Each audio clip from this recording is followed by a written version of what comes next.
دخلت الأوضة وأنا خايف،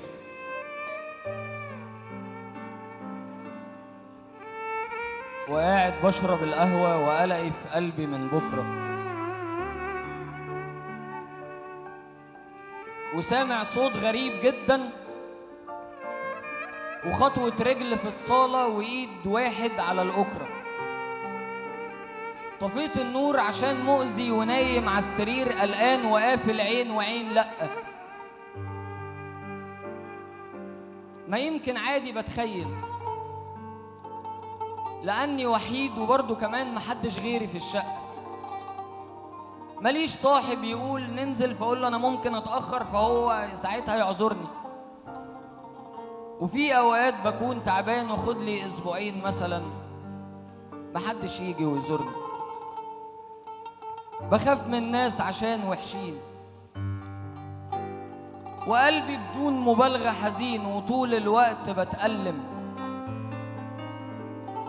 مفيش أصعب على الإنسان من الوحدة اللي بتنسيه منين وإزاي بيتكلم. يا ريت لو مت أموت عادي، محدش يجي يتفاجئ كأني ما جيتش من أصله، لأني كنت عارف ناس ولما مشيت ما كلمونيش ولا افتكروني واتصلوا. محدش شالني وأنا واقع، محدش ليه عليا جميل. بقيت مخنوق وشكلي كئيب وأنا والله كنت جميل. ماليش طلبات من الدنيا ولا مستني من واحد يقول لي يا عم أنا وياك. دخلت الأوضة وأنا خايف وحاطط إيد على قلبي وإيدي التانية على الشباك. بيكتر خوفي دلوقتي ويخلص خوفي من بكرة. وملك الموت دخل على طول، لقيته بيكسر الأكرة، وقف في الأوضة يضحك لي وأنا واقف عادي مرحب بيه. لقى مشنقتي محطوطة وماسك حبل ومخبيه. سحبهم مني وتعصب وقال لي بلاش تموت كافر، ما خدتش حاجة من الدنيا وطول العمر بتعافر. تعالى معايا أنا أوريك حاجات لو شفتها تتخض. لقيت في خلق بتعيط وناس معرفش أشكالها، وناس بتقول ده إبراهيم ده كان صاحبي وعشرة دنيتي بحالها.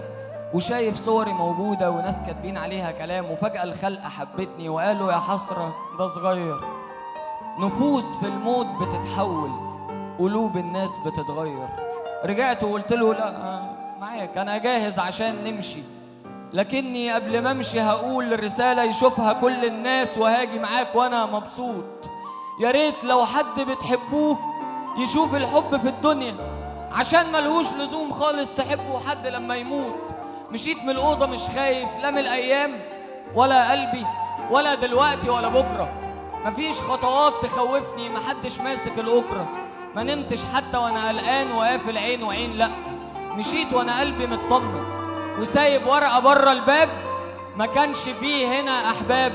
محدش حتى سابكوا وغاب، محدش جوه في الشقة.